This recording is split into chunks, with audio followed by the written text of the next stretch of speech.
জুলাই সনদের অধীনে ভোট চায় জামাত, গণপরিষদ নির্বাচনের দাবি এনসিপির। নির্বাচন পেছানোর সুযোগ নেই বলছে বিএনপি, বিকল্প ভাবলে হবে বিপজ্জনক। ব্রিফিংয়ে প্রেস উইং।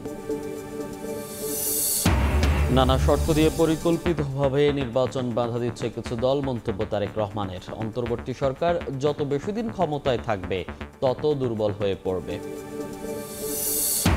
পিআর পদ্ধতিতে নির্বাচনের দাবিতে অনড় জামাত ও ইসলামী আন্দোলন, একমত এনসিপি সহ আরও কয়েকটি দল। দাবি পূরণে জোট করে আন্দোলনের হুঁশিয়ারি নেতাদের।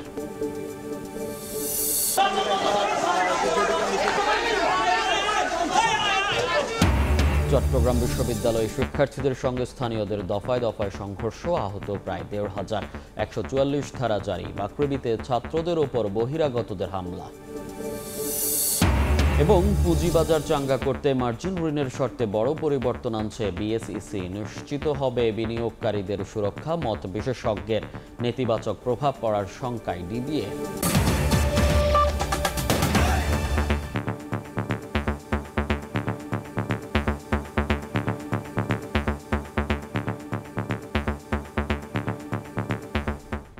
ভোরের সময়ের সঙ্গে আছি আমি মনির হোসাইন। ফেব্রুয়ারির প্রথমার্ধেই নির্বাচন আয়োজনের প্রতিশ্রুতি পুনর্ব্যক্ত করেছেন প্রধান উপদেষ্টা। বলেছেন, কেউ নির্বাচনের বিকল্প ভাবলে তা জাতির জন্য বিপজ্জনক হবে। বিএনপি, জামাত এবং এনসিপির সঙ্গে বৈঠকে এসব কথা বলেন প্রধান উপদেষ্টা। বৈঠকে সাম্প্রতিক ঘটনাবলী নির্বাচন বিলম্বিত করার ষড়যন্ত্র কিনা এমন আশঙ্কার কথা জানায় বিএনপি। অন্যদিকে জুলাই সনদের অধীনে নির্বাচনের দাবি জানায় জামাত। নতুন সংবিধান প্রণয়নে আগামী নির্বাচন গণপরিষদ নির্বাচন করার দাবি এনসিপির। নির্বাচনী দাবি দেওয়া এবং জুলাই সনদের বাস্তবায়ন প্রক্রিয়া নিয়ে মত দ্বিমত রাজনীতির মাঠে। এসবের মধ্যেই দেশের প্রধান ৩ রাজনৈতিক দলের সঙ্গে রোববার বৈঠক করলেন প্রধান উপদেষ্টা ডক্টর মোহাম্মদ ইউনূস। বিকেল 4:15টায় প্রধান উপদেষ্টার বাসভবন যমুনায় প্রবেশ করেন জামায়াতে ইসলামীর 4 সদস্যের প্রতিনিধি দল। বৈঠক শেষে দলটির নায়েবে আমির সৈয়দ আবদুল্লাহ মোহাম্মদ তাহের নীলনকশা নির্বাচনের দিকে যাচ্ছে কিনা এমন আশঙ্কা জানিয়ে বলেন, এমন নির্বাচন হলে অংশ নেওয়ার পথ সংকুচিত হবে। জুলাই সনদের আইনি ভিত্তি এবং তার অধীনে নির্বাচন আয়োজনের দাবি জানান তিনি। নির্বাচনকে সুষ্ঠু হওয়ার ক্ষেত্রে বাধা তৈরি করা চলেছে। একটি নীলনকশার নির্বাচনের দিকে আমরা যাচ্ছি কিনা সেই ব্যাপারে আমাদেরও প্রশ্ন তৈরি হয়েছে, জনমনেও প্রশ্ন তৈরি হয়েছে। আমরা চার্টারের পূর্ণ বাস্তবায়ন চাই এবং এই চার্টারের ভিত্তিতে আগামী নির্বাচন হইতে হবে। বিকেল 5:40-এ যমুনায় প্রবেশ করেন এনসিপির মুখ্য সংগঠক হাসনাত আবদুল্লাহর নেতৃত্বে 4 সদস্যের প্রতিনিধি দল। বৈঠক শেষে দলটির সিনিয়র যুগ্ম আহ্বায়ক আরিফুল ইসলাম আদি বলেন, জুলাই সনদের আইনি এবং সাংবিধানিক ভিত্তির জন্য গণপরিষদ নির্বাচনের দাবি জানিয়েছে তার দল। জুলাই সনদের আইনি ভিত্তি এবং সাংবিধানিক ভিত্তির জন্য আগামী যে নির্বাচনটি হবে সেই নির্বাচনটি যেন অবশ্যই গণপরিষদ নির্বাচন হয়। বিগত সময় অবৈধ সংসদকে বৈধতা দানের তাদের যে পদক্ষেপ, সে বিষয়গুলো আমলে নিয়ে জাতীয় পার্টির সাংগঠনিক কার্যক্রম যেন স্থগিত করার বিষয়ে সরকার আরও বেশি কার্যকর হয়, সেই বিষয়টি আমরা প্রধান উপদেষ্টাকে আমলে নেওয়ার জন্য বলেছি। সন্ধ্যা 7:30টায় বিএনপি মহাসচিব মির্জা ফখরুল ইসলাম আলমগীরের নেতৃত্বাধীন 8 সদস্যের প্রতিনিধি দলের সঙ্গে বৈঠকে বসেন প্রধান উপদেষ্টা। বৈঠক শেষে বিএনপি মহাসচিব বলেন, ঘোষিত সময়েই নির্বাচন আয়োজনের প্রতিশ্রুতি পুনর্ব্যক্ত করেছেন প্রধান উপদেষ্টা। মির্জা ফখরুল বলেন, অশুভ শক্তি নির্বাচন বানচালের চেষ্টা করলেও সেই সুযোগ পাবে না। আশঙ্কা যে নির্বাচনকে বিভিন্নভাবে বিলম্বিত করার লক্ষ্যে এই ধরনের কিছু একটা শক্তি কাজ করছে, কোনো সুযোগ নেই। তবে এর কোনো সুযোগ নাই। নির্বাচন ঠিকই সময়ে আমরা যেটা শিডিউল ঘোষণা করা হয়েছে সেই শিডিউলেই নির্বাচন ঘোষণা। প্রধান উপদেষ্টার প্রেস সচিব শফিকুল আলম বলেন, প্রধান উপদেষ্টা স্পষ্টভাবে জানিয়েছেন ফেব্রুয়ারির প্রথমার্ধেই নির্বাচন হবে। নির্বাচন ছাড়া কেউ অন্য কিছু ভাবলে তা জাতির জন্য বিপজ্জনক হবে। ফেব্রুয়ারির প্রথমার্ধে একটি অবাধ, সুষ্ঠু ও উৎসবমুখর পরিবেশে নির্বাচন অনুষ্ঠিত হবে। তিনি বলেছেন, নির্বাচন ছাড়া কোনো বিকল্প নাই। কেউ যদি নির্বাচনের কোনো বিকল্প নিয়ে ভাবে, সেটা হবে এই জাতির জন্য গভীর বিপজ্জনক। তিন রাজনৈতিক দলের সঙ্গে বৈঠকের মাঝে ঐকমত্য কমিশনের প্রধান ডক্টর আলী রিয়াজ প্রধান উপদেষ্টাকে জুলাই সনদের অগ্রগতি সম্পর্কে অবহিত করেছেন বলে জানান শফিকুল আলম। হাসান ওয়ালি, সময় সংবাদ, ঢাকা। নানা শর্ত দিয়ে কিছু দল পরিকল্পিতভাবে নির্বাচনে বাধা সৃষ্টি করছে বলে মন্তব্য করেছেন বিএনপির ভারপ্রাপ্ত চেয়ারম্যান তারেক রহমান। ভোট বানচালের ষড়যন্ত্র রুখতে মবকে প্রশ্রয় না দেওয়ার আহ্বান তার। বলেন, অন্তর্বর্তী সরকার যত বেশি দিন ক্ষমতায় থাকবে তত দুর্বল হয়ে পড়বে। বিএনপির মহাসচিব বলেন, তার দল সরকার গঠন করলে তারেক রহমানকে প্রধানমন্ত্রী নির্বাচন করা হবে। বিএনপির ৪৭তম প্রতিষ্ঠাবার্ষিকী উপলক্ষে রাজধানীর রমনায় ইঞ্জিনিয়ার্স ইনস্টিটিউশনে আলোচনার সভায় যোগ দেন বিএনপির কেন্দ্রীয় নেতৃবৃন্দ। প্রধান অতিথি হিসেবে ভার্চুয়ালি যুক্ত হন দলের ভারপ্রাপ্ত চেয়ারম্যান তারেক রহমান। সম্মানিত সদস্যবৃন্দ, বিএনপি মহাসচিব মির্জা ফখরুল ইসলাম আলমগীর বলেন, বিএনপি একমাত্র দল যারা বাংলাদেশকে রক্ষা করতে পারে। বাংলাদেশের রাজনৈতিক এবং অর্থনৈতিক কাঠামো পরিবর্তন সম্ভব হবে ৩১ দফা বাস্তবায়নের মাধ্যমে। আমরা কারো হুমকিতে মাথা নত করতে বাংলাদেশের মানুষ রাজি নয়। নির্বাচনের মধ্য দিয়ে আমরা জনগণের সরকার প্রতিষ্ঠা করে, বিএনপি সরকার প্রতিষ্ঠা করে আমাদের নেতা তারেক রহমানকে আমরা প্রধানমন্ত্রী নির্বাচিত করতে পারবো এবং বিএনপিকে আবার ক্ষমতায় নিয়ে আসতে পারবো। প্রধান অতিথি বক্তব্যে বিএনপির ভারপ্রাপ্ত চেয়ারম্যান বলেন, নানা শর্ত দিয়ে পরিকল্পিতভাবে নির্বাচনের পথে বাধা সৃষ্টি করছে কিছু দল। কোন রাজনৈতিক দল নির্বাচনের মাধ্যমে জনগণের অধিকার প্রতিষ্ঠার পরিবর্তে তাদের দলীয় স্বার্থ চরিতার্থ করার জন্য নানা শর্ত আরোপ করছে এবং এই শর্ত আরোপ করে নির্বাচনের পথে হয়তোবা পরিকল্পিত উপায় বাধার সৃষ্টির অপচেষ্টা করছে বলে বহু মানুষ এরই ভিতরে ভাবতে শুরু করেছেন। রাষ্ট্র ও রাজনীতিতে সংস্কার বিষয়ে বিএনপি একমত জানিয়ে বিএনপির ভারপ্রাপ্ত চেয়ারম্যান বলেন, পুঁথিগত সংস্কারের চেয়ে জনগণের মুক্তি বেশি গুরুত্বপূর্ণ। সংস্কারের প্রয়োজন রয়েছে অবশ্যই, তবে জনগণের অধিকার চর্চা এবং প্রয়োগের পথে বাধা সৃষ্টি করে কোনো সংস্কারকেই টেকসই করা যাবে না। সঙ্গত কারণেই অন্তর্বর্তীকালীন সরকার যত বেশি দিন ক্ষমতায় থাকবে তাদের দুর্বলতাও তত বেশি দৃশ্যমান হতে থাকবে। বিভিন্ন পরিস্থিতি সামাল দেওয়ার ক্ষেত্রে অন্তর্বর্তীকালীন সরকারের দুর্বলতা যত বেশি প্রতীয়মান হবে, জুলাই গণ অভ্যুত্থান বিরোধী অপশক্তি ৫ই আগস্ট নিয়ে তত বেশি বিভ্রান্তি সৃষ্টির সুযোগ পাবে।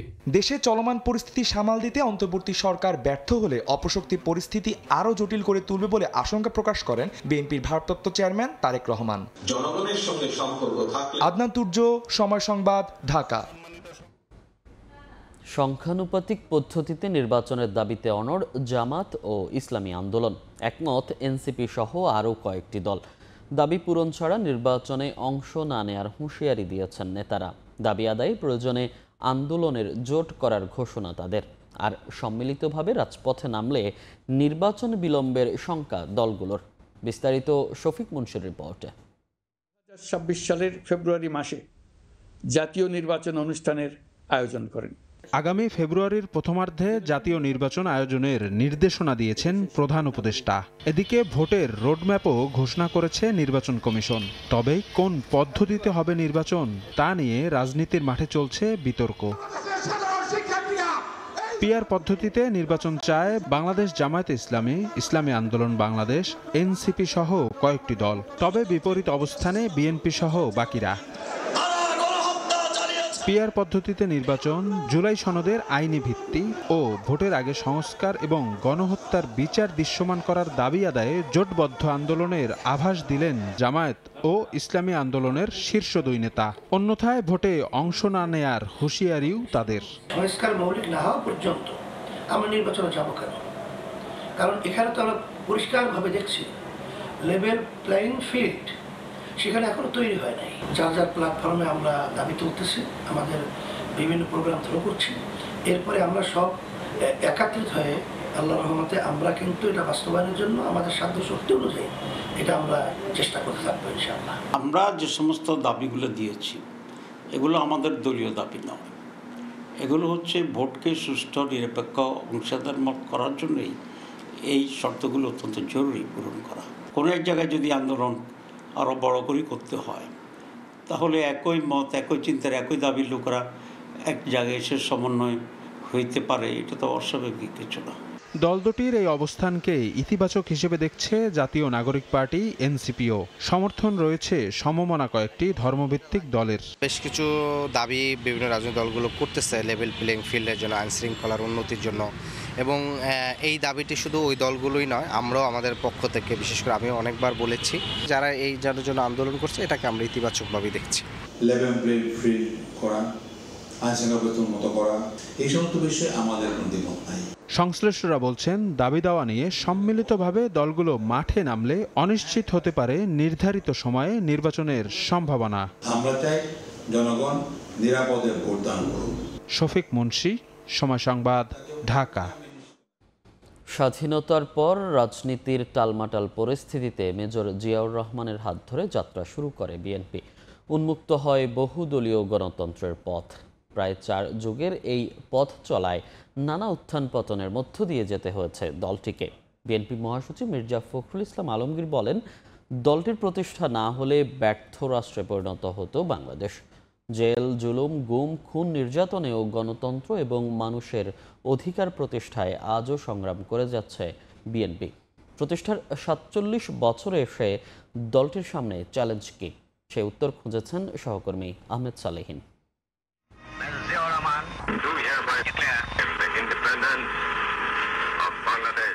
এক মেজরের বিদ্রোহের ঘোষণা, পাকিস্তানি বাহিনীর ভেতর থেকে তাদের বিরুদ্ধেই লড়াইয়ের আহ্বান। স্বাধীনতার আকাঙ্ক্ষায় রণাঙ্গনে সমরাস্ত্রের মহড়ায় পুরো জাতি জেনেছিল তাদের কাণ্ডারি হয়ে আসছেন একজন, তিনি মেজর জিয়াউর রহমান, যার দুচোখে স্বপ্ন ছিল স্বাধীন, স্বনির্ভর, আত্মমর্যাদাশীল একটি দেশ গঠনের।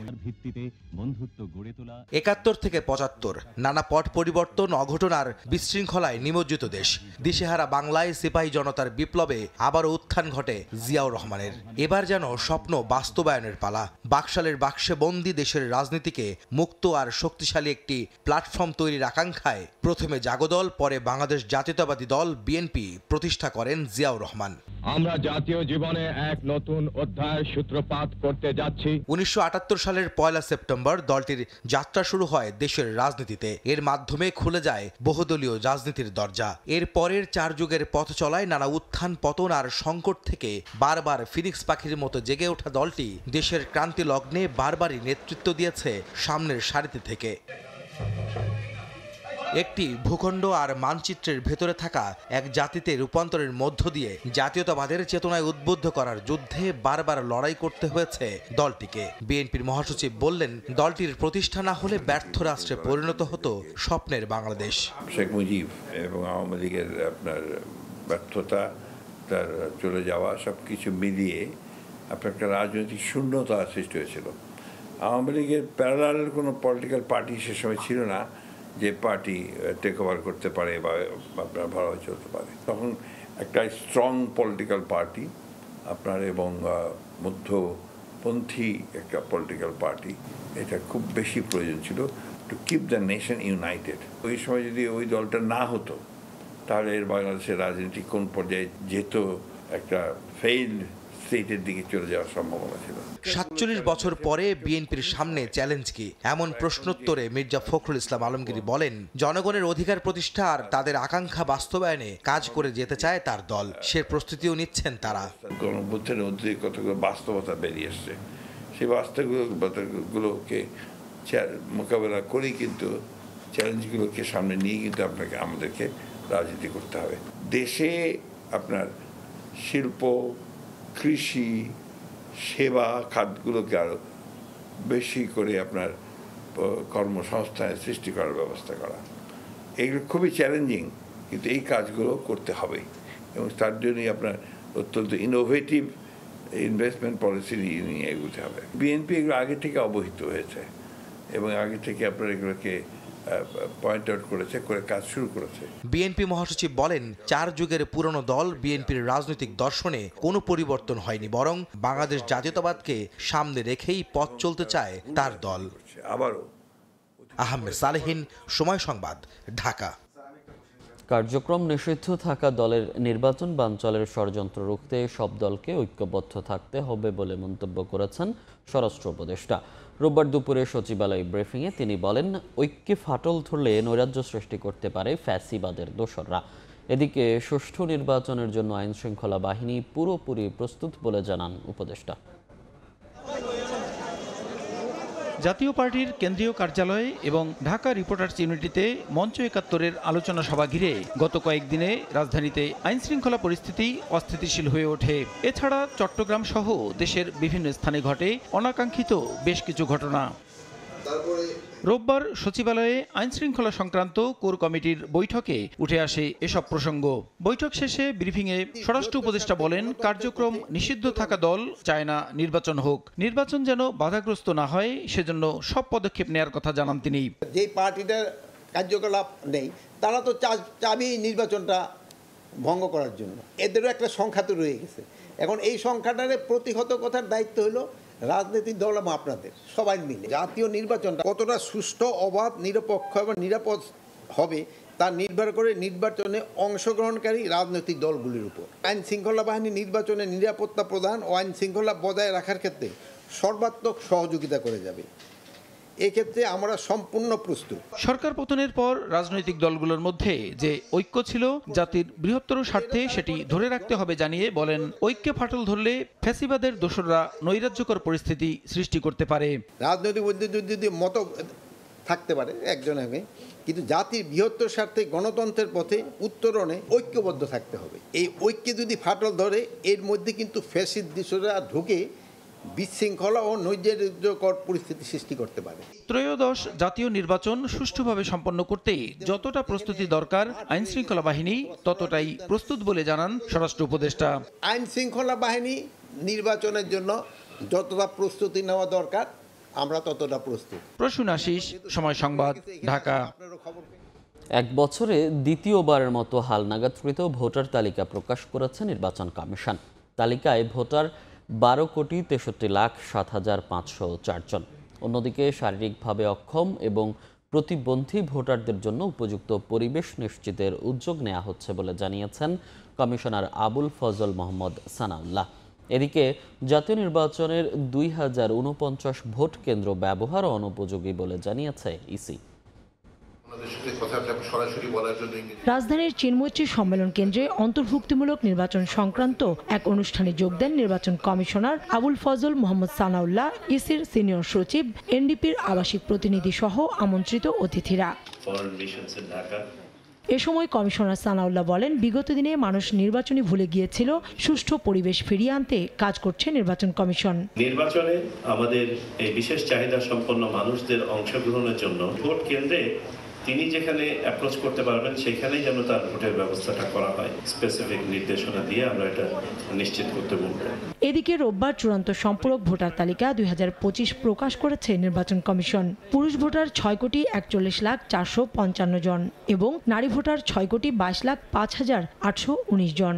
12,63,07,504 জন আমাদের এই ভোটার তালিকায় আজ পর্যন্ত অন্তর্ভুক্ত। যখন আমরা প্রকাশ করি খসড়াটা, তার পরবর্তীতে যে একটা অন্তর্ভুক্তি হয়েছেন 1,37,642 জন। 31শে অক্টোবর পর্যন্ত যাদের বয়স 18 বছর হবে তাদেরকে নিয়ে আমরা 31শে অক্টোবর আর একটা তালিকা আপনাদের কাছে প্রকাশ করব। এদিন সকালে নির্বাচন কমিশনে যায় রুহুল কবির রিজভীর নেতৃত্বে বিএনপির 2 সদস্যের প্রতিনিধি দল। কমিশনারদের সঙ্গে সাক্ষাৎ শেষে তিনি জানান, সুষ্ঠু ও নিরপেক্ষ নির্বাচন নিয়ে এখনো সংশয় রয়েছে। বিভিন্ন স্তরে স্তরে দোসররা বসে আছে। কাউসার চৌধুরী কুমু, সময় সংবাদ, ঢাকা। স্বাধীন সাংবাদিকতা নিশ্চিতে রাজনীতিবিদদের প্রতিশ্রুতি দেওয়া উচিত বলে মন্তব্য করেছেন জাতীয় ঐকমত্য কমিশনের সহ-সভাপতি ডক্টর আলী রিয়াজ। রোববার সকালে গণমাধ্যম সংস্কার কমিশনের প্রতিবেদন ও পরবর্তী পরিস্থিতি নিয়ে বিজেসির পর্যালোচনা ও মতবিনিময় সভায় এ মন্তব্য করেন তিনি। বলেন, রাজনৈতিক দলের সঙ্গে গণমাধ্যমের স্বাধীনতা নিয়ে কথা বলা প্রয়োজন। রাজনীতিবিদরা ক্ষমতায় গেলে সাংবাদিকদের কাছেই যাবে, তাই তাদের কাছ থেকে গণমাধ্যমের স্বাধীনতা আদায় করে নিতে হবে। তিনি আরও বলেন, সংস্কারের দায়িত্ব শুধু সরকার বা কমিশনের নয়, সাংবাদিকদেরও সংস্কারের জন্য চাপ দিতে হবে। মালিকানার যে ধরন তৈরি হয়েছে সেটা অব্যাহত রেখে স্বাধীন প্রফেশনাল সাংবাদিকতা সম্ভব নয়। 16 বছর সাংবাদিকতা ব্যবহার করে যে ফ্যাসিবাদ জেগে উঠেছিল তার দায় তাদের নেওয়া উচিত বলেও মন্তব্য করেন তিনি। গণমাধ্যম সংস্কারের প্রশ্নটা বিবেচনা করতে হলে দুটো বিষয়কে আমাদের বিবেচনায় নিতে হবে। প্রথমটা হচ্ছে গণমাধ্যমগুলোর স্বাধীনতার প্রশ্ন, গণমাধ্যমগুলোর প্রকৃত পক্ষে ফোর্থ স্টেট হয়ে ওঠা না ওঠার প্রশ্ন। দ্বিতীয় যে বিষয় সেটা হচ্ছে প্রাতিষ্ঠানিক এবং পেশাগত দিক। এবার ছাত্র সংসদ নির্বাচনের খবর।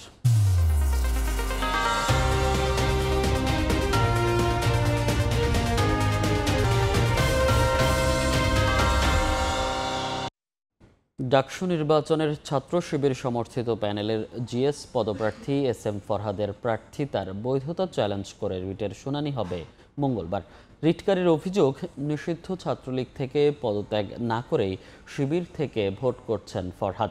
এদিকে শিবির সমর্থিত প্রার্থীর বিরুদ্ধে আচরণবিধি লঙ্ঘনের অভিযোগ করেছে ছাত্রদল।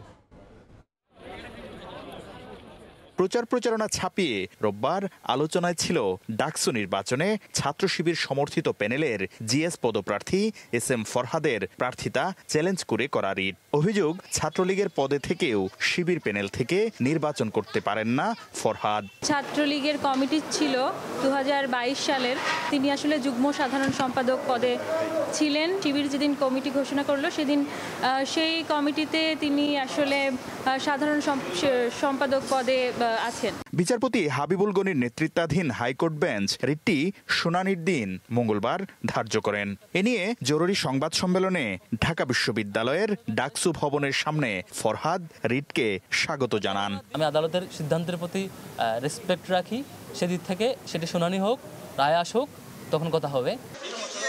ছাত্র অধিকার পরিষদের ভিপি পদপ্রার্থী বিন ইয়ামিন মোল্লা রিটকে যৌক্তিক বললেও ছাত্রদল ও গণতান্ত্রিক ছাত্র সংসদ এটিকে ভোট বানচালের ষড়যন্ত্র হিসেবে দেখছে। ওনাদের গুরুত্বপূর্ণ নেতারা কিভাবে আসলে একই সাথে ছাত্রলীগের পদ হোল্ড করে। নির্বাচন 6 দিন পরে 7 দিন পরে তার আগে একটি রিট, এটা নির্বাচনকে ব্যাহত করার একটি পায়তারা হতে পারে। আমরা আগে থেকেই শুনতে পাচ্ছি ডাকসুকে নিয়ে নানা ধরনের অপপরিকল্পনা আছে, তো সেটি তার ওই অংশ কিনা সেটাও আমরা আসলে বোঝার চেষ্টা করছি এখন পর্যন্ত। এদিকে চিফ রিটার্নিং কর্মকর্তার কাছে শিবির সমর্থিত প্রার্থীদের বিরুদ্ধে আচরণবিধি লঙ্ঘনের অভিযোগ দিয়েছে ছাত্রদল। ডাকসুর যে শিবির সমর্থিত ভিপি জিএস সাধারণ শিক্ষার্থীদেরকে প্রভাবিত করেছে, যেটা সুস্পষ্টভাবে নির্বাচনী আচরণবিধির লঙ্ঘন।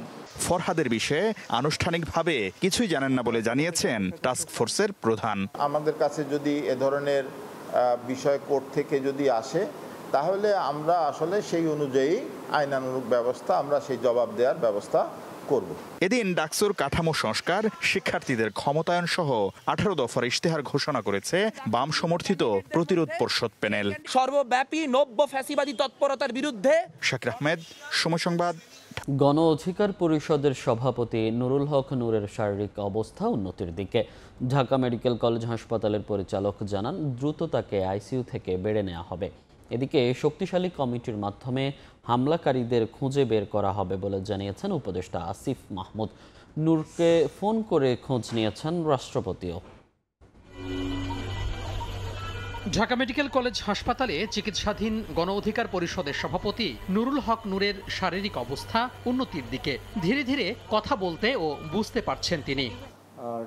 হাসপাতালটির পরিচালক জানান, নাক ও চোয়ালের হাড় ভাঙা, মস্তিষ্কে রক্তক্ষরণ সহ 4টি গুরুতর সমস্যা নিয়ে ভর্তি আছেন নূর। এখন উনি ভালো আছেন, তবে একটু যেটা হয় এই ধরনের একটা ব্লান্ট ট্রমা বা এই ধরনের ফ্র্যাকচার হয়েছে কিছু, সেই জন্য ওনার কিছু ব্যথার কমপ্লেন আছে। দেশবাসীর কাছে নূরের সুস্থতার জন্য দোয়া চান স্ত্রী মারিয়া।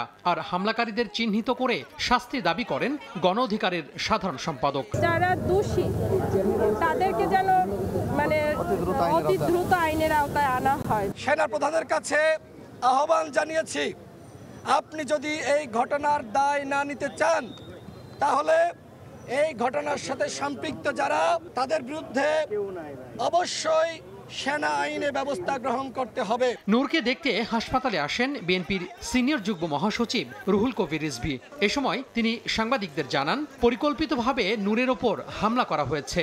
এছাড়া হাসপাতালে আসেন অন্তর্বর্তী সরকারের 2 উপদেষ্টা। একটি শক্তিশালী কমিটির মাধ্যমে নূরের ওপর হামলাকারীদের খুঁজে বের করা হবে বলে জানান আসিফ মাহমুদ, সজীব ভুঁইয়া। পূর্ব পরিকল্পিত একটি বিষয়, উদ্দেশ্য ছিল একেবারে মেরে ফেলার। আমরা এটা মনে করি না শান্তিপূর্ণ অবস্থায় সে যত বড়ই অপরাধী হোক তার উপর আক্রমণ করা। কোন কোন ইনস্টিটিউশন রাষ্ট্রের কাঠামোর মধ্যে থেকেও বিভিন্ন রাজনৈতিক দল এবং ফ্যাসিবাদী শক্তিকে এখনও সার্ভ করে যাচ্ছে, সেটা সরকার খতিয়ে দেখবে। একটি শক্তিশালী তদন্ত কমিটি করার মাধ্যমে যারা যারা এর সাথে জড়িত তাদেরকে শাস্তির আওতায় নিয়ে আসার। এদিকে নূরকে ফোন করে চিকিৎসার খোঁজ খবর নিয়েছেন রাষ্ট্রপতি মোহাম্মদ শাহাবুদ্দিন। তোহা খান তামিম, সময় সংবাদ, ঢাকা। জনগণের বিপক্ষে অবস্থান নিয়ে অবৈধ নির্বাচনকে বৈধতা দিয়েছিল জাতীয় পার্টি। তাদের বাংলাদেশে রাজনীতি করার অধিকার নেই বলে মন্তব্য করেছেন জাতীয় নাগরিক পার্টি এনসিপির আহ্বায়ক নাহিদ ইসলাম। সোমবার রাতে ঢাকা মেডিকেলে গণ অধিকার পরিষদের সভাপতি নুরুল হক নূরকে দেখতে গিয়ে কথা বলেন তিনি। এ সময় ফ্যাসিস্টদের ষড়যন্ত্র মোকাবেলায় আবারও রাজপথে নামার হুঁশিয়ারি দেন এনসিপির উত্তরাঞ্চলের মুখ্য সংগঠক সার্জিস আলম। 5 দিনের চীন সফর শেষে সোমবার রাতে ঢাকায় ফেরেন জাতীয় নাগরিক পার্টি এনসিপির প্রতিনিধি দল। হযরত শাহজালাল আন্তর্জাতিক বিমানবন্দরে নামার পর সরাসরি ঢাকা মেডিকেল কলেজ হাসপাতালে যান সবাই। খোঁজ নেন গণ অধিকার পরিষদের সভাপতি নুরুল হক নূরের শারীরিক অবস্থার। পরে গণমাধ্যমের সঙ্গে কথা বলেন এনসিপির নেতারা। দলটির উত্তরাঞ্চলের মুখ্য সংগঠক সার্জিস আলম জানান, নুরুল হক নূরের ওপর হামলা কোনো স্বাভাবিক ঘটনা নয়। এ সময় ফ্যাসিস্টদের পক্ষে সব ষড়যন্ত্র মোকাবিলায় আবারও রাজপথে নামার হুঁশিয়ারি দেন তিনি। আমরা বাংলাদেশে একটি দৃষ্টান্তমূলক একটি ব্যবস্থা দেখতে চাই। কোনো ধরনের অপকর্ম ষড়যন্ত্রকে বিন্দুমাত্র প্রশ্রয় দেওয়া হবে না। নূরের উপর হামলার ঘটনায় উদ্বেগ জানিয়ে এনসিপির আহ্বায়ক নাহিদ ইসলাম বলেন, জনগণের বিপক্ষে অবস্থান নিয়ে যারা অবৈধ নির্বাচনকে বৈধতা দেয় তাদের বাংলাদেশে রাজনীতি করার অধিকার নেই। জাতীয় পার্টির কোনো অধিকার নাই বাংলাদেশে রাজনীতি করার। ঘোষণাপত্র সহ অন্তর্বর্তী সরকার বিভিন্ন জায়গায় বলেছে 3টি নির্বাচন অবৈধ। বলে এই 3টি নির্বাচনকে বারবার বৈধতা দিয়েছে কারা? জাতীয় পার্টি। এই ফ্যাসিবাদকে টিকিয়ে রাখতে সহায়তা করেছে জাতীয় পার্টি। বাংলাদেশের জনগণের বিপক্ষে অবস্থান নিয়েছে তারা। ফলে কোন বিবেচনায় তারা আর এই বাংলাদেশের রাজনীতি করবে? এ সময় ঐক্যবদ্ধ থেকে 24-এর পরাজিত শক্তিকে মোকাবিলায় রাজনৈতিক দলগুলোর প্রতি আহ্বান জানান নাহিদ। দিন মোহাম্মদ সাব্বির, সময় সংবাদ। দেশের বিচার বিভাগ তার স্বাধীনতা শৃঙ্খলা পুনরুদ্ধারের জন্য কঠোর প্রচেষ্টা চালাচ্ছে।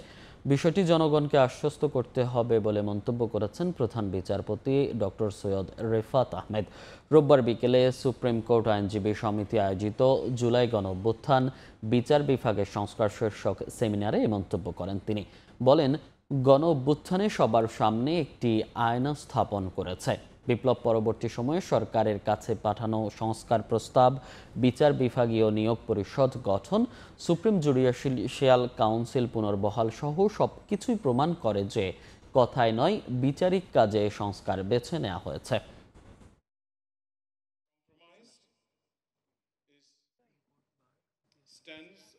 The roadmap of September 2024 was my individual answer. The reform proposals sent to the government, the creation of the Judicial Appointment Council, the restoration of the Supreme Judicial Council, the adoption of 2 sets of rules in addition to other rules that have already been formulated, and various other privileges ensured to members of the judicial service. জামানত ছাড়া কয়লা আমদানির আড়ালে ইসলামী bank থেকে 137 কোটি টাকা হাতিয়ে নেয়ার প্রমাণ পেয়েছে বলে জানিয়েছে দুদক। এই ঘটনায় ব্যাংকের সাবেক এক কর্মকর্তা সহ 5 জনের বিরুদ্ধে মামলা হয়েছে। একই দিনে অ্যান্টি টেররিজম ইউনিটের অতিরিক্ত ডিআইজি মোজাম্মেলের 14 কোটি টাকার অবৈধ সম্পদের প্রমাণও পেয়েছে সংস্থাটি। ইসলামী ব্যাংকের যশোর নোয়াপাড়া শাখায় 2022-23 সালে Ayesha trading, Tahmid trading, SM corporation ও এসরেজা এন্টারপ্রাইজের নামে এলসি খোলা হয়। কিন্তু কোনো জামানত ছাড়াই কয়লা আমদানি করে এলসির মূল্য না দিয়ে নথিপত্র জালিয়াতির মাধ্যমে মোংলা বন্দর থেকে পণ্য ছাড়িয়ে নেয়। এভাবে 137 কোটি টাকা হাতিয়ে নেয় সংশ্লিষ্টরা। এ ঘটনায় ব্যাংকের সাবেক first assistant vice president Khan Mohammad Hafizur Rahman সহ 5 জনকে আসামি করে মামলা করেছে দুদক। ইসলামী ব্যাংক বাংলাদেশ PLC নোয়াপাড়া যশোরের সাবেক ফার্স্ট অ্যাসিস্ট্যান্ট ভাইস প্রেসিডেন্ট ও ইনচার্জ খান মোহাম্মদ হাফিজুর রহমান সহ 4টি প্রপার্টিজের স্বত্বাধিকারীদের নামে যশোরে মোট 4টি মামলা দায়ের হয়েছে। এদিন অ্যান্টি টেররিজম ইউনিটের অতিরিক্ত ডিআইজি গাজী মুজাম্মেল হক ও তার স্ত্রীর বিরুদ্ধে 14 কোটি টাকার অবৈধ সম্পদ অর্জনের প্রমাণ মেলায় সম্পদ বিবরণী দাখিলের নোটিশ জারি করা হয়। অসঙ্গতিপূর্ণ সম্পদের তথ্য পাওয়া গেছে এবং এই তথ্যের আলোকে তাদের বিরুদ্ধেই সম্পদ বিবরণী দাখিলের অনুমোদন দিয়েছেন কমিশন। ইতোমধ্যে মুজাম্মেল দম্পতির সম্পদ জব্দ করেছে দুদক। তাসলিম তৌহিদ, সময় সংবাদ, ঢাকা। পুঁজিবাজার চাঙ্গা করতে এবার মার্জিন ঋণের শর্তে বড় ধরনের পরিবর্তন আনতে যাচ্ছে নিয়ন্ত্রক সংস্থা BCSEC।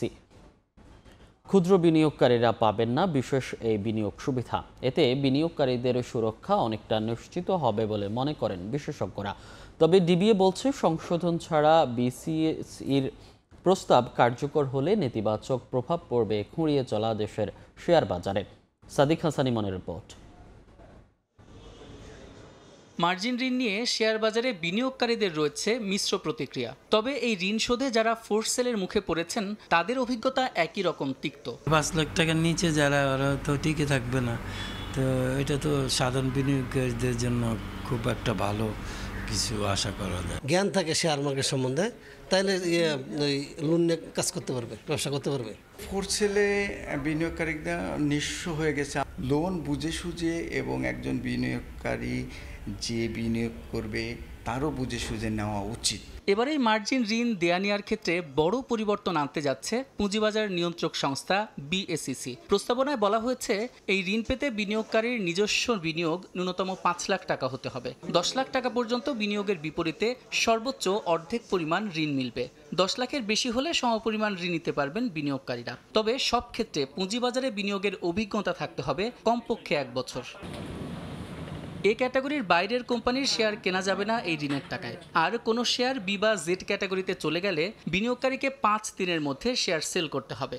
সব শেয়ার মূল্য মোট ঋণের 150% নামলে বিনিয়োগকারীকে নোটিশ না করেই করতে হবে ফোর্স সেল। ইকুইটি বাংলাদেশের ক্যাপিটাল মার্কেটে তৈরি হবে না, যেটা হচ্ছে সবচেয়ে প্লাস পয়েন্ট। সেকেন্ডলি হচ্ছে যিনি ঋণ নেবেন উনি তখন জেনে বুঝে ঋণ নেবেন, আর যিনি ঋণ দিবেন ওনার কিন্তু যে কাউকে ইচ্ছা করে ঋণ দিয়ে দেওয়ার মতো অবস্থানে থাকবেন না, কারণ এখন যাকে তাকে যে কোনোভাবে লোন দিয়ে দেওয়া হচ্ছিল। তবে ঢাকার পুঁজিবাজারের ব্রোকারদের শীর্ষ সংগঠন DBA প্রেসিডেন্ট বলছেন খসড়া নীতি পুরোপুরি বাস্তবায়ন করা সম্ভব নয়। জানানো হচ্ছে সংশোধনের পক্ষে তাদের যুক্তি। এক্সিকিউশন লেভেলে ধরেন প্র্যাকটিক্যালিটির ব্যাপার আছে, কি চ্যালেঞ্জ হতে পারে সেগুলি দেখছি। কারণ এক্সিকিউশন লেভেলে চ্যালেঞ্জ হওয়া মানেই হচ্ছে বিনিয়োগকারীরা সাফার করবে। তো সেগুলি আমরা এখনই চেষ্টা করব SSCর সাথে বসে রিমুভ করে দেওয়ার জন্য। মার্জিন ঋণ, মিউচুয়াল ফান্ড, IPO সংস্কার কার্যক্রম দ্রুত হলে দেশের পুঁজিবাজার চাঙ্গা হবে। সাদিক হাসান ইমন, সময় সংবাদ, ঢাকা। 3 মাস বন্ধ থাকার পর সবার জন্য উন্মুক্ত হলো সুন্দরবন। প্রাকৃতিক অপরূপ সাজে সাজাচ্ছে বৃহত্তম এই ম্যানগ্রোভ বন। পর্যটকদের স্বাগত জানাতে প্রস্তুত ব্যবসায়ীরাও। আর বনে যেতে নৌকা, জাল সহ সব ধরনের প্রস্তুতিও সেরে নিয়েছেন জেলে বনজীবীরা। পরিবেশ রক্ষা, নিরাপত্তা জোরদার সহ নানা পরিকল্পনা রয়েছে বন বিভাগেরও। নিয়ামুল হোসেন কোচির ছবিতে আব্দুল্লাহ আল মামুন রুবেলের রিপোর্ট।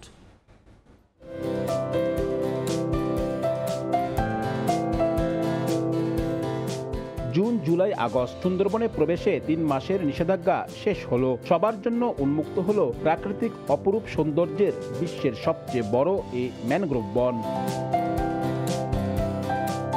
3 মাসে নতুন রূপ পেয়েছে সুন্দরবন। তার সৌন্দর্য যেন হাতছানি দিয়ে ডাকছে দর্শনার্থীদের। করমজল, হারবাড়িয়া, দুবলা, শেখেরটেক সহ সমুদ্র তীরবর্তী ও বনাঞ্চলের সব পর্যটক স্পট দর্শনার্থীদের জন্য প্রস্তুত করা হয়েছে। পর্যটন ব্যবসায়ীরা নতুনভাবে সাজিয়েছেন নৌযান। ঝাঁকে ঝাঁকে হরিণ, জলজ ও বন্যপ্রাণীর অবাধ বিচরণ, গাছের ডালে পাখপাখালির কিচিরমিচির সহ রোমাঞ্চকর ভ্রমণে উন্মুখ হয়ে আছেন পর্যটকরা। ভাগ্য ভালো হলে মিলতে পারে রয়্যাল বেঙ্গল টাইগারেরও দেখা। সুন্দরবন আরও বেশি সুন্দর এই বর্ষার মৌসুমে। গেস্ট অপেক্ষা করছে অধীর আগ্রহে যে বর্ষার সুন্দরবনটা, ওয়াইল্ড লাইফটা দেখার জন্য। সুন্দরবন এমন একটা জায়গা, সেখানে বারবার যেতে ইচ্ছা হয়। পর্যটক যে স্পটগুলো, এই স্পটগুলোতে হ্রাস কমবে, কোনো রকমের দুর্ভোগ ছাড়াই তারা সুন্দরবনকে উপভোগ করতে পারে। এদিকে বনে যাওয়ার জন্য জাল ও নৌকা সংস্কার সহ সব ধরনের প্রস্তুতি সেরে নিয়েছেন খুলনা, বাগেরহাট ও সাতক্ষীরা অঞ্চলের জেলেরা। জাল, তারপর দড়ি কাছি, এদিক সেদিক যা যা লাগে আমরা সব পরিস্থিতি করেছি। বন বিভাগ বলছে 3 মাস নিষেধাজ্ঞার ইতিবাচক প্রভাব পড়েছে। পর্যটক ও জেলেদের প্রবেশের জন্য নেওয়া হয়েছে সব ধরনের প্রস্তুতি। পাস পারমিট নিয়ে যারা দর্শনার্থীরা আসবেন কিংবা বিভিন্ন বনজীবী, তাদের জন্য সুন্দরবন মোটামুটি প্রস্তুত রয়েছে। চলতি মৌসুমে মাছ ধরার জন্য সুন্দরবনের 2 বিভাগ থেকে এরই মধ্যে প্রায় 10,000 নৌকার পাস নবায়ন করা হয়েছে। সুন্দরবনে প্রতি বছর 2 লক্ষাধিক দেশি বিদেশি পর্যটক ভ্রমণে আসেন। আব্দুল্লাহ আল মামুন রুবেল, সময় সংবাদ, খুলনা। ক্ষমতার 2 থেকে 3 গুণ বেশি যান চলাচল করছে। এই কারণে মহানগরী এখন রূপ নিচ্ছে যানজটের নগরীতে। বেপরোয়া 3 চাকার যানের কারণে গত 1 বছরে অর্ধশত দুর্ঘটনা ঘটেছে। যদিও পরিস্থিতি নিয়ন্ত্রণের দাবি করছে ট্রাফিক বিভাগ, আর বিআরটিএ বলছে ধারণ ক্ষমতার কয়েক গুণ বেশি যানবাহন মোকাবেলায় এখনই সমন্বিত উদ্যোগ দরকার। অপূর্ব অপুর রিপোর্ট। ব্যাটারি চালিত এসব অটোরিকশা, 3 হুইলার বরিশাল শহর এখন দাপিয়ে বেড়াচ্ছে।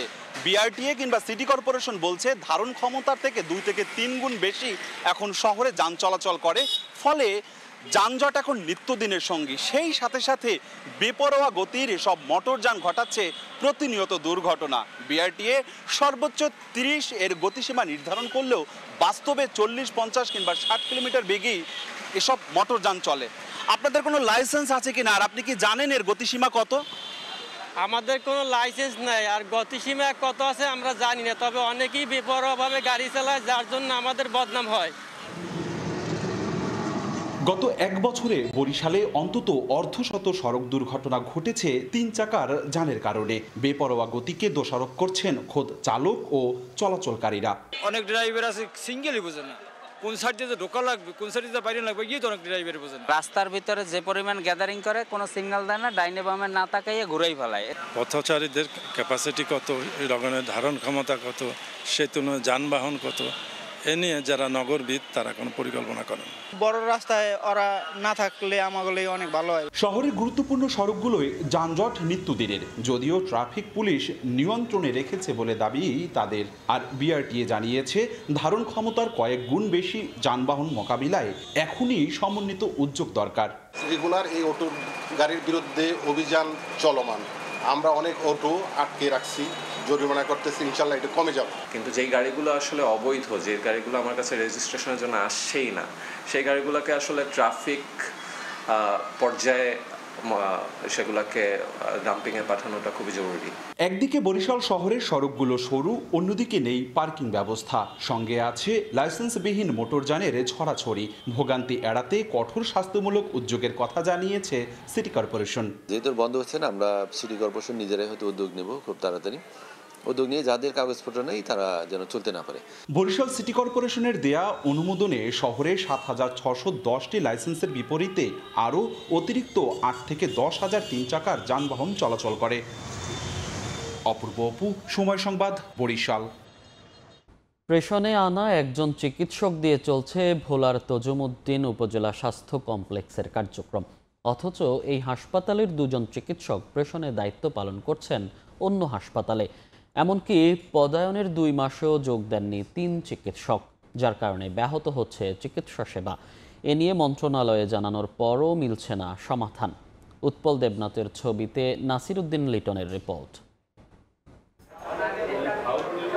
হাসপাতালে প্রতিটি ওয়ার্ড রোগীতে পূর্ণ, অথচ নেই পর্যাপ্ত চিকিৎসক, সেবা দিয়ে যাচ্ছেন নার্সরা। ভোলার তজুমুদ্দিন উপজেলা স্বাস্থ্য কমপ্লেক্সের কার্যক্রম চলছে প্রেষণে আনা একজন চিকিৎসক দিয়ে। 15টি চিকিৎসক পদের বিপরীতে এই হাসপাতালে কর্মরত মাত্র 2 জন। তাদের মধ্যে একজন উপজেলা স্বাস্থ্য ও পরিবার পরিকল্পনা কর্মকর্তা। অথচ এই হাসপাতালের 2 জন চিকিৎসক অন্য হাসপাতালে প্রেষণে দায়িত্ব পালন করছেন। এমনকি পদায়নের 2 মাসেও যোগদান করেননি 3 জন চিকিৎসক। শূন্য আছে নার্স, মেডিকেল টেকনোলজিস্ট সহ বিভিন্ন পর্যায়ের 71টি পদ। যারা ডাক্তার হিসাবে পদায়ন আছে তারা এই হাসপাতালে নেই, তারা বরানউদ্দিন এবং বরিশাল শেরেবাংলা মেডিকেল কলেজে রয়ে গেছেন, তারা এখানে আসেন না। একজন ডাক্তারের কারণে মানুষ অতিরিক্ত জ্যাম থাকে, আমরা সেজন্য ভালোভাবে সুস্থ চিকিৎসা পাই না। এই 3 দিনের ভিতরে অত পর্যন্ত ডাক্তারে আমাদেরকে জিজ্ঞেস করে নেই তোমার বাচ্চার গতিটা কি। রোগীর চাপ সামাল দিতে হিমশিম অবস্থা কর্মরতদের। একজনের পক্ষে যতটুকু সেবা দেওয়া সম্ভব আমরা সেটা অবশ্যই চেষ্টা করি সেবা দেওয়ার জন্য, আর আমাদের আশা থাকবে যে আরও চিকিৎসক পদায়িত হবেন। সংকট সমাধানে ঊর্ধ্বতন কর্তৃপক্ষকে জানানো হয়েছে বলে জানায় কর্তৃপক্ষ। চিকিৎসার তীব্র সংকট, এই বিষয়ে যাবতীয় তথ্যপত্র আমি তাদেরকে প্রেরণ করেছি এবং আমি আশাবাদী যে ইনশাল্লাহ ভালো একটা কিছু হবে। প্রতিদিন তজুমুদ্দিন উপজেলা স্বাস্থ্য কমপ্লেক্সে 2 শতাধিক রোগী সেবা নেন। নাসির উদ্দিন লিটন, সময় সংবাদ, ভোলা। শিক্ষকদের উপস্থিতি নিশ্চিতে ফিরোজপুরের সরকারি প্রাথমিক বিদ্যালয়গুলোতে বায়োমেট্রিক হাজিরা মেশিন লাগানো হলেও তা অকার্যকর। শিক্ষকরা বলছেন প্রতিটি বিদ্যালয় থেকে 20,000 টাকা করে নেওয়া হলেও এসব মেশিন কার্যকর ছিল মাত্র 5 থেকে 6 মাস। একে সরকারি টাকা অপচয় বলছেন সংশ্লিষ্টরা। তবে এ বিষয়ে ব্যবস্থা নেয়ার কথা জানান জেলা প্রাথমিক শিক্ষা কর্মকর্তা। জিয়াউল হকের পাঠানো তথ্য, ছবি নিয়ে রিপোর্ট। দেয়ালে লাগানো হয়েছে বায়োমেট্রিক মেশিন, তবে উল্টো করে, বর্তমানে অকেজো। 2019 সালে পিরোজপুরের 989টি প্রাথমিক বিদ্যালয়ে শিক্ষকদের হাজিরা মনিটরিংয়ের জন্য ডিজিটাল বায়োমেট্রিক মেশিন বসানো হয়। প্রতিটি বিদ্যালয় থেকে 20,000 টাকা করে নেওয়া হলেও এসব মেশিন কার্যকর ছিল মাত্র 5 থেকে 6 মাস। এরপর থেকে মেশিনগুলো অকেজো হয়ে পড়ে। বেশিরভাগ বিদ্যালয়ে যন্ত্রগুলো দেখা না গেলেও কিছু প্রতিষ্ঠানের দেয়ালে এখনও ঝুলছে, তবে নেই কোনো ইন্টারনেট সংযোগ। সংশ্লিষ্টদের অভিযোগ সরকারি টাকা অপচয় হয়েছে এই খাতে। বায়োমেট্রিক পদ্ধতি আমাদের তো দিয়েছিল, আমরা তো অনেকদিন কাজ করেছি, কিন্তু পরবর্তীতে দেখা যায় যে অকেজো হয়ে গেছে। আমার জানা মতে 200 স্কুলেও বোধহয় এই মেশিনগুলো ঠিক মতন লাগানো হয় নাই। প্রায় 2 কোটি টাকার মতো বায়োমেট্রিক পদ্ধতি মেশিন করার কথা ছিল, যেটা বিচারে ব্যাপক অনিয়ম হয়েছে। আমরা পিরোজপুরের সচেতন নাগরিক হিসেবে প্রকৃত দোষীদের বিচারের দাবি করতেছি। এ বিষয়ে প্রাথমিক শিক্ষা অধিদপ্তর থেকে পরবর্তী নির্দেশনা অনুযায়ী ব্যবস্থা নেওয়ার কথা জানান সংশ্লিষ্ট কর্মকর্তা। এটা তো একটা প্রজেক্টের মাধ্যমে ক্রয় করা হয়েছিল, তো পরবর্তীতে আর পুনরায় ওইটা মেশিনগুলো চালু করা হবে কিনা এটা অধিদপ্তর থেকে কোনো নির্দেশনা আসেনি। আমরা হয়তো এই বিষয়টা লিখলে যদি অধিদপ্তর থেকে পরবর্তীতে কোনো নির্দেশনা আসে তাহলে এটা আমরা জানাতে পারবো। স্লিপ প্রকল্পের আওতায় পিরোজপুরে বায়োমেট্রিক মেশিন কেনায় ব্যয় হয় 2 কোটি টাকা। সময় সংবাদ, পিরোজপুর। ভোরের সময়ে ছিল আমার কাছে। পরবর্তী সংবাদগুলো জানাতে সঙ্গে থাকবেন সহকর্মী সাদিক হাসান ইমন। ধন্যবাদ মনির হোসেন। পরবর্তী সংবাদগুলো নিয়ে ফিরছি কিছুক্ষণ পরই। দেখছেন ভোরের সময়, সঙ্গে থাকুন। হুমকির মুখে সমুদ্রের জীববৈচিত্র্য, একের পর এক প্রাণ হারাচ্ছে ডলফিন সহ সামুদ্রিক প্রাণী। 8 বছরে কুয়াকাটা সৈকতে ভেসে এসেছে 132টি মৃত ডলফিন, অথচ করা হয়নি একটি বৈজ্ঞানিক ময়নাতদন্ত। ফলে জানা যাচ্ছে না মৃত্যুর প্রকৃত কারণ। বিশেষজ্ঞরা বলছেন জেলেদের অসচেতনতা এবং মাইক্রোপ্লাস্টিকের কারণে মৃত্যু হতে পারে এসব প্রাণীর। কুয়াকাটা সমুদ্র সৈকতে একের পর এক ভেসে আসছে মৃত ডলফিন। গত আগস্ট মাসেই ভেসে এসেছে 4টি মরদেহ। এর মধ্যে একটি বোটেলনোজ ও বাকি 3টি ইরাবতী প্রজাতির ডলফিন। প্রতিটির শরীরে ছিল ক্ষতচিহ্ন। কুয়াকাটা ডলফিন রক্ষা কমিটির তথ্যমতে 2018 সাল থেকে এ পর্যন্ত সৈকতে ভেসে আসা মৃত্যু ডলফিনের সংখ্যা 132টি। এর কোনোটিরই ময়না তদন্ত হয়নি, জানা যায়নি মৃত্যুর সুনির্দিষ্ট কারণ। প্রত্যেক জেলেকে অ্যাওয়ারনেস করে ওদেরকে প্রশিক্ষণ দিয়ে তারপরে সমুদ্রে বের হওয়ার একটা বিষয়, মাছ ধরার যে বিষয়গুলো এগুলো নিশ্চিত করা দরকার। জেলেদের যে ছোট যে টুকরা যে জালগুলো যেগুলো সমুদ্রে ফেলানো হয়, ওই জালগুলো অনেক ডলফিনের মুখে বাধা অবস্থা আছে। আমরা বারবার জেলেদের সাথে সচেতনতামূলক প্রোগ্রাম করে যাচ্ছি যাতে টুকরা জালগুলো ফেলানো সমুদ্রে না হয়। স্থানীয় জেলেদের দাবি, সমুদ্রে ইদানিং ডলফিন বেশি দেখা যাচ্ছে। জাল ফেললে অনেক সময় প্রাণীটি আটকা পড়ে মারাও যায় কোনো সময়। এই ডলফিন মাছগুলা যে মারে, যে জালে আর যে কারণে মরে, এটা আসলে পদক্ষেপ নেওয়া উচিত। বেশিরভাগে মারা যায় আপনার জাহাজ আছে না, বড় বড় জাহাজ, ওইগুলোর সামনে আছে, ওইগুলো আপনার বাড়ি খেলে মারা যায়। ফরেনসিক রিপোর্টের মাধ্যমে মৃত্যুর সুনির্দিষ্ট কারণ চিহ্নিত করে দ্রুত ব্যবস্থা নেওয়া জরুরি বলছেন গবেষকরা। বেশিরভাগ জেলেদের জালে আটকা পড়ে, জেলেরা সেটাকে কোনো রকম করে ছাড়াই দেয় এবং সে হয়তো ওই মুহূর্তে মনে করতেছে যে লাইভ, সে বেঁচে আছে, কিন্তু একটা পর্যায়ে সে নিস্তেজ হয়ে মারা যায়। তবে বৈজ্ঞানিক গবেষণার জন্য ফরেনসিক পরীক্ষার বিষয়ে পদক্ষেপ নেওয়ার আশ্বাস বন বিভাগের। পটুয়াখালী বিজ্ঞান ও প্রযুক্তি বিশ্ববিদ্যালয়ের যে ফিশারি ডিপার্টমেন্ট আছে তাদের সাথে আমরা কথা বলেছি, ফরেনসিক রিপোর্ট নিয়ে ময়নাতদন্ত করে মৃত্যুর কারণটা আমরা অবহিত হতে পারি কিনা। পটুয়াখালী বিজ্ঞান ও প্রযুক্তি বিশ্ববিদ্যালয়ের সাম্প্রতিক এক গবেষণায় উপকূলীয় সমুদ্রের পানিতে 179 ধরনের মাইক্রোপ্লাস্টিক শনাক্ত হয়েছে। এটি ডলফিন মৃত্যুর অন্যতম কারণ হতে পারে বলে ধারণা করছেন গবেষকরা। শিকদার জাবির হোসেন, সময় সংবাদ, পটুয়াখালী। পায়রা নদীর অব্যাহত ভাঙনে বিলীনের পথে পটুয়াখালী সদর উপজেলার চান্দখালী গ্রাম। গত এক বছরে এ এলাকার 5 একরের বেশি ফসলি জমি, শতাধিক ঘরবাড়ি, একটি আবাসন প্রকল্প এবং বিভিন্ন স্থাপনা নদীতে বিলীন হয়েছে। কোনো সাহায্য নয়, টেকসই বেড়িবাঁধ নির্মাণের দাবি এলাকাবাসীর। মোহাম্মদ মনির হোসেন বাদলের পাঠানো তথ্য এবং সুজল দামের ছবি নিয়ে রিপোর্ট। ভাঙছে নদীর তীর, বিলীন হচ্ছে জনপদ। পানি বৃদ্ধি পাওয়ার সঙ্গে ভাঙন বেড়েছে পটুয়াখালীর পায়রা নদীতে। সদর উপজেলার ইটবাড়িয়া ইউনিয়নের চান্দখালী গ্রাম এখন বিলীনের পথে। গত এক বছরে ওই এলাকার 5 একরের বেশি ফসলি জমি, শতাধিক ঘরবাড়ি, একটি আবাসন প্রকল্প এবং বিভিন্ন স্থাপনা নদীতে বিলীন হয়েছে। ঘরবাড়ি হারিয়ে মানবেতর জীবনযাপন করছেন ভুক্তভোগীরা।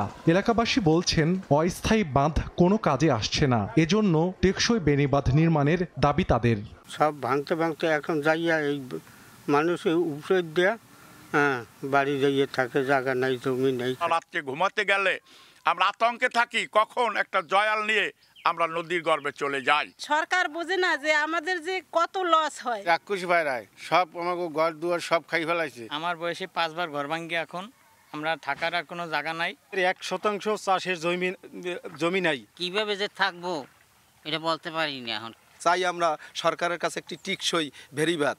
পানি উন্নয়ন বোর্ড বলছে এরই মধ্যে অস্থায়ী বাঁধ মেরামতের পাশাপাশি স্থায়ী বেড়িবাঁধ নির্মাণের প্রস্তাবনা মন্ত্রণালয়ে পাঠানোর উদ্যোগ নেওয়া হয়েছে। 3 কিলোমিটার ধরে বিস্তীর্ণ এলাকায় ভাঙতেছে, তো এখানে প্রকল্প ছাড়া আসলে ভাঙন প্রতিরোধ করা সম্ভব নয়। সমীক্ষা প্রকল্প অনুমোদিত হয়েছে, বর্তমানে সমীক্ষার ঠিকাদার নিয়োগ প্রক্রিয়া চলমান। তো যখন সমীক্ষা প্রকল্পে আমরা প্রতিবেদনটা পাবো, তখন তাদের সুপারিশের আলোকে আমরা নতুন ডিপিপি প্রণয়ন করব। প্রকল্প অনুমোদন হলে ওখানে কাজ বাস্তবায়ন করা সম্ভব হবে এবং তখন ভাঙন আশা করি পুরোপুরি বন্ধ করা সম্ভব হবে। পটুয়াখালীতে মোট 1300 কিলোমিটার বেড়িবাঁধ রয়েছে। এর মধ্যে আংশিক ক্ষতিগ্রস্ত 22 কিলোমিটার এবং পুরোপুরি ক্ষতিগ্রস্ত 6 কিলোমিটার। সময় সংবাদ, পটুয়াখালী। চট্টগ্রাম বিশ্ববিদ্যালয়ে 144 ধারা চলছে, মোতায়েন রয়েছে যৌথ বাহিনী। ক্যাম্পাসে বিরাজ করছে থমথমে অবস্থা। বিস্তারিত জানাতে সেখানে আছেন সহকর্মী নিগার মেহেরিন রিনি, যাচ্ছে তার কাছে। রিনি, বিশ্ববিদ্যালয়ে জারি রয়েছে 144 ধারা এবং বিশ্ববিদ্যালয়ের ঠিক যেই এলাকাটিতে, অর্থাৎ 2 নম্বর গেট এলাকা, যেখানে এই হামলার ঘটনাটি ঘটেছিল, সেখানে যৌথ বাহিনীর সদস্যরা মোতায়েন আছে এবং আমরা কিছুক্ষণ পরেই দেখছি তাদেরকে বিভিন্ন জায়গায় টহল দিতে। বিশ্ববিদ্যালয়ের 2 নম্বর গেট এলাকার যে রাস্তা, সেখানেই মূলত এই 144 ধারা জারি করা হয়েছে এবং আজকে বিশ্ববিদ্যালয়ের সকল ক্লাস এবং পরীক্ষা স্থগিত করেছে বিশ্ববিদ্যালয় প্রশাসন। এখন বিশ্ববিদ্যালয়ে একটি থমথমে পরিস্থিতি বিরাজ করছে এবং আমরা রাস্তাঘাটে খুব একটা মানুষজনও দেখতে পাচ্ছি না, যেহেতু 144 ধারা জারি রয়েছে। তবে শিক্ষার্থীদের মধ্যে আতঙ্ক এখনো কাটেনি। যারা বিশ্ববিদ্যালয়ের 2 নং গেটে থাকতেন শিক্ষার্থীরা, তারা গতকালকেই অনেকেই এই স্থান ত্যাগ করে নিরাপদ আশ্রয়ে চলে গিয়েছেন, বিশেষ করে হলে অবস্থান নিয়েছেন। এদিকে গতকাল বিশ্ববিদ্যালয়ের প্রশাসনের সাথে শিক্ষার্থীদের যে আলোচনা অনুষ্ঠিত হয়, সেখানে শিক্ষার্থীরা নিজেদের বিভিন্ন দাবি তুলে ধরেন এবং তারা দ্রুত সময়ের মধ্যে অপরাধীদেরকে এবং জড়িতদেরকে চিহ্নিত করে দৃষ্টান্তমূলক শাস্তির আওতায় নিয়ে আসার দাবি জানান।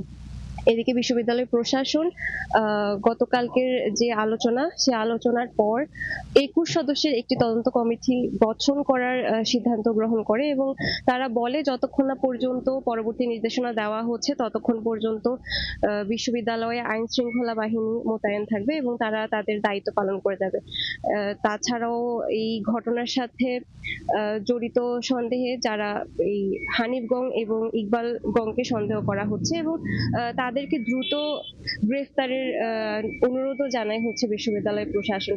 এখনো পর্যন্ত 2 দফা শিক্ষার্থীদের উপর হামলায় যতটুকু আমরা জানতে পেরেছি, বিশ্ববিদ্যালয়ে উপাচার্য যিনি শামীমউদ্দিন খান, তিনি জানিয়েছেন 400 শিক্ষার্থী আহত হয়েছে।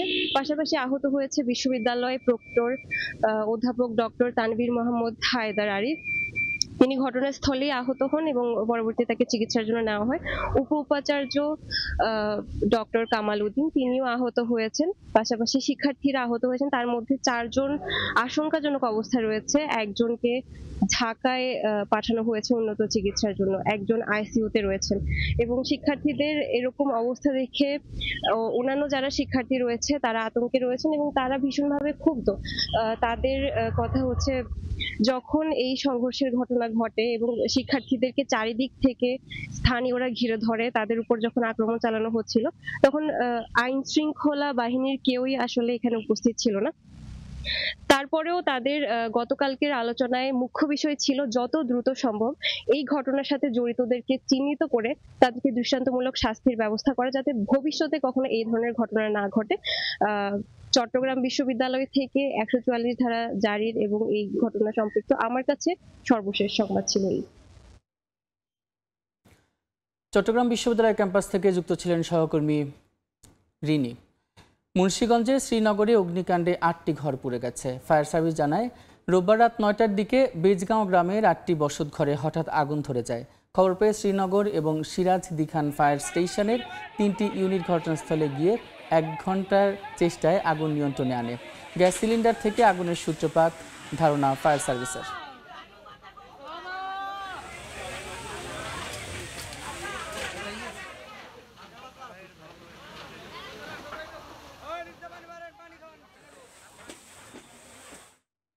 বান্দরবানে অসহায় এবং দুস্থদের ফ্রি মেডিকেল ক্যাম্পের মাধ্যমে বিনামূল্যে ওষুধ এবং আর্থিক সহায়তা দিল সেনাবাহিনী।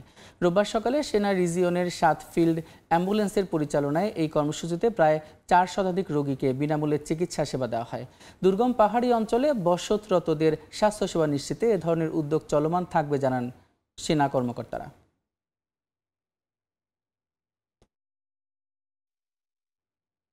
সরবরাহ কম থাকায় হবিগঞ্জে পাইকারি বাজারে বেড়েছে সবজির দাম। ভোরের আলো ফোটার সঙ্গে সঙ্গে হবিগঞ্জের কোর্ট স্টেশন এলাকায় আলু, পটল, বেগুন, টমেটো সহ নানা জাতের সবজির পসরা সাজিয়ে বসেন ব্যবসায়ীরা। ভোর 5টা থেকে সকাল 9টা পর্যন্ত চলে বেচা বিক্রি। তবে সরবরাহ কম হওয়ায় দাম কিছুটা বেশি। কৃষকরা বলছেন, টানা বৃষ্টির পর প্রচণ্ড খরায় সবজির ক্ষেত নষ্ট হয়, সরবরাহ কমেছে। প্রতিদিন প্রায় 20 লাখ টাকার সবজি বেচা কেনা হয় এই বাজারে।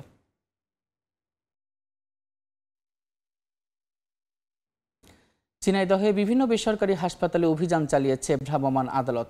রোববার দুপুরে মহেশপুর উপজেলা নির্বাহী কর্মকর্তা খালেদা আক্তার অভিযান পরিচালনা করেন। এ সময় শহরের Saleha diagnostic centre, green lab medical services হাসপাতাল এবং মহেশপুর প্রাইভেট হাসপাতালকে বিভিন্ন অনিয়মের কারণে 15,000 টাকা জরিমানা করা হয়। একই সঙ্গে মহেশপুর প্রাইভেট হাসপাতালের অপারেশন থিয়েটার বন্ধ করে সিলগালা করে দেওয়া হয়।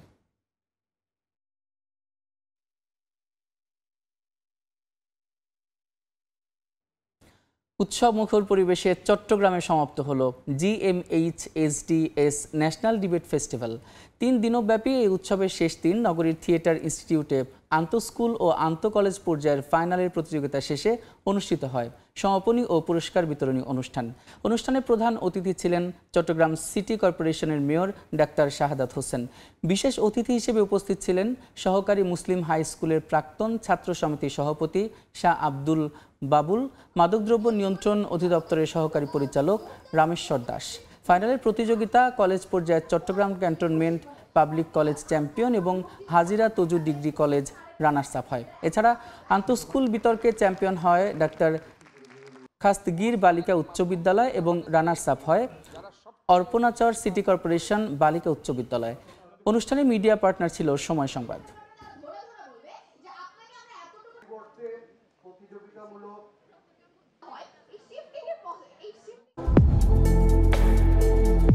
Thai Aluminium. The better is now the best. দেশের বাইরের খবর। গেল একদিনে গাজায় ইসরায়েলি হামলায় 78 ফিলিস্তিনি নিহত হয়েছেন, যাদের ভেতর ত্রাণ সহায়তা নিতে গিয়ে প্রাণ হারিয়েছেন 32 জন।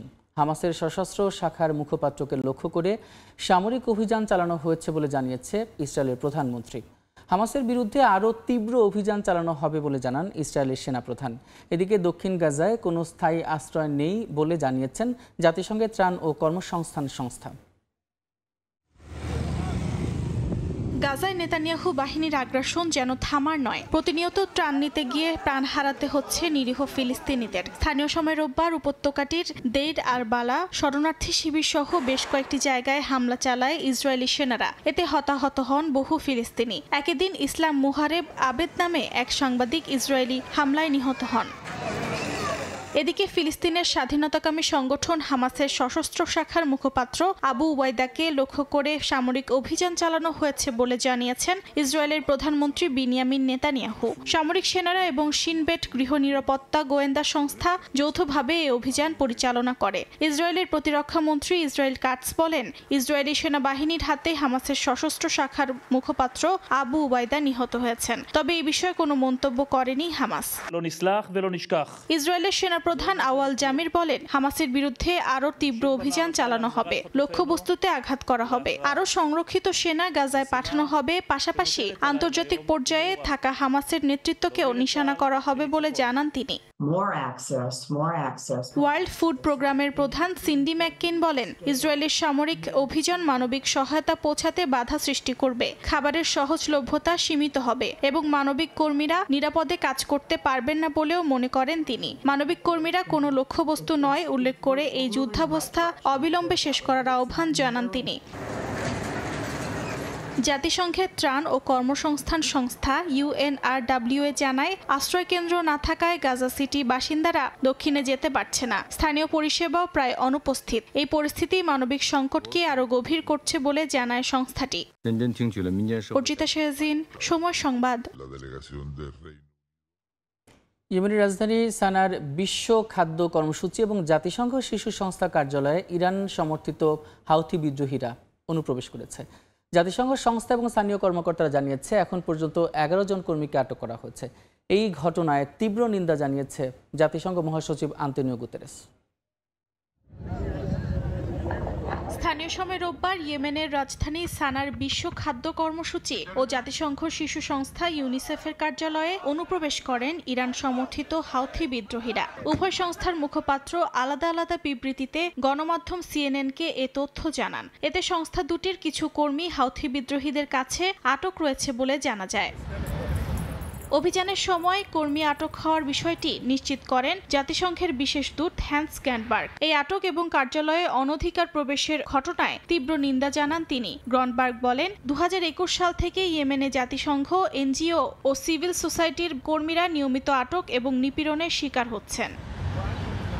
জাতিসংঘ মহাসচিব আন্তোনিও গুতেরেস হাউথিদের এই কর্মপরিকল্পনার কড়া সমালোচনা করেন। বলেন, যারা জাতিসংঘের জন্য কাজ করছেন তাদের কোনো অবস্থাতেই লক্ষ্য করা, আটক করা বা নিপীড়ন করা যাবে না। তাদের অবিলম্বে ও শর্তবিহীনভাবে মুক্তি দেওয়ার আহ্বান জানান তিনি। এদিকে জাতিসংঘের সংস্থাগুলো জানায়, কর্মীদের নিরাপত্তা ও সুস্থতা নিশ্চিত করাকে সর্বোচ্চ অগ্রাধিকার দেয়া হচ্ছে। অর্জিতা শেহজিন, সময় সংবাদ। আবারও ইউক্রেনের ড্রোন হামলা চালিয়েছে রাশিয়া। এতে ওডেসার 4টি বিদ্যুৎ কেন্দ্র ক্ষতিগ্রস্ত হয়েছে, যার কারণে 29,000 মানুষ বিদ্যুৎবিহীন হয়ে পড়েছেন। এদিকে ইউক্রেনের প্রেসিডেন্ট ভলোদিমির জেলেনস্কি জানিয়েছেন, রাশিয়ার সাম্প্রতিক ড্রোন হামলার প্রতিশোধ হিসেবে তারা রাশিয়ার গভীরে নতুন লক্ষ্যবস্তুর ওপর হামলার পরিকল্পনা করছে। ইউক্রেন যুদ্ধ এখনও দীর্ঘস্থায়ী হতে পারে বলে মন্তব্য করেছেন জার্মান চ্যান্সেলর ফ্রিডরিখ মের্জ। এদিকে যুদ্ধ চলার জন্য ইউরোপকে দায়ী করেছেন ক্রেমলিনের মুখপাত্র দিমিত্রি পেসকভ। স্থানীয় সময় রোববার ইউক্রেনে ড্রোন হামলা চালায় রাশিয়া। এতে দেশটির ওডেসার 4টি বিদ্যুৎ কেন্দ্র ক্ষতিগ্রস্ত হয়। বিদ্যুৎবিহীন হয়ে পড়েন হাজার হাজার বাসিন্দা। তবে ইউক্রেনের সেনাদের দাবি 142টি ড্রোন হামলার 132টি ইট ভূপাতিত করতে সক্ষম হয়েছে তারা। এদিন ভলোদিমির জেলেনস্কি তার শীর্ষ কমান্ডার আলেকজান্ডার সিরস্কির সঙ্গে বৈঠকের পর সামাজিক যোগাযোগ মাধ্যমে নতুন হামলার পরিকল্পনা নিশ্চিত করেন। বলেন, এগুলো রাশিয়ার গুরুত্বপূর্ণ তেল পরিশোধনাগার ও পাইপলাইনের মতো অবকাঠামোকে লক্ষ্য করবে। এদিকে ক্রেমলিনের মুখপাত্র দিমিত্রি পেসকভ যুদ্ধ চলার জন্য ইউরোপকে দায়ী করছেন। তিনি বলেন, ইউরোপের অস্ত্র সরবরাহ যুদ্ধকে দীর্ঘায়িত করছে এবং মার্কিন প্রেসিডেন্ট ডোনাল্ড ট্রাম্পের শান্তি প্রচেষ্টাকে বাধাগ্রস্ত করছে। ইউক্রেন যুদ্ধ এখনো দীর্ঘস্থায়ী হতে পারে আশঙ্কা প্রকাশ করেছেন জার্মান চ্যান্সেলর ফ্রেডরিখ মের্জ। তিনি বলেন, যদি ইউক্রেন আত্মসমর্পণ করে তৎক্ষণাৎ যুদ্ধ শেষ করা সম্ভব হবে, তবে পরবর্তীতে দেশটি ঝুঁকির মুখে পড়বে। অর্জিতা শেহজিন, সময় সংবাদ। সৌদি আরবের ইয়ানবুর শহরের কাছে ইসরায়েলি মালিকানাধীন তেলবাহী ট্যাঙ্কারে বিস্ফোরণের ঘটনা ঘটেছে। জাহাজটি নিরাপদে যাত্রা অব্যাহত রাখলেও ঘটনাটি লোহিত সাগরে নিরাপত্তা নিয়ে নতুন উদ্বেগ তৈরি করেছে। ব্রিটিশ নিরাপত্তা সংস্থা জানায়, নাবিকরা প্রচণ্ড শব্দ শোনার পর জাহাজের কাছেই অজ্ঞাত উৎস থেকে পানি ছিটকে পড়া কিছু লক্ষ্য করেন। সংস্থাটির ধারণা, হামলাটি ইয়েমেনের হাউথিদের সাম্প্রতিক কার্যক্রমের সঙ্গে সামঞ্জস্যপূর্ণ হতে পারে। হাউথিরা 2023 সাল থেকে ইসরায়েল সংশ্লিষ্ট জাহাজে হামলা চালিয়ে আসছে, তবে ইয়ানবুর ঘটনায় তারা এখনও কোনো মন্তব্য করেনি।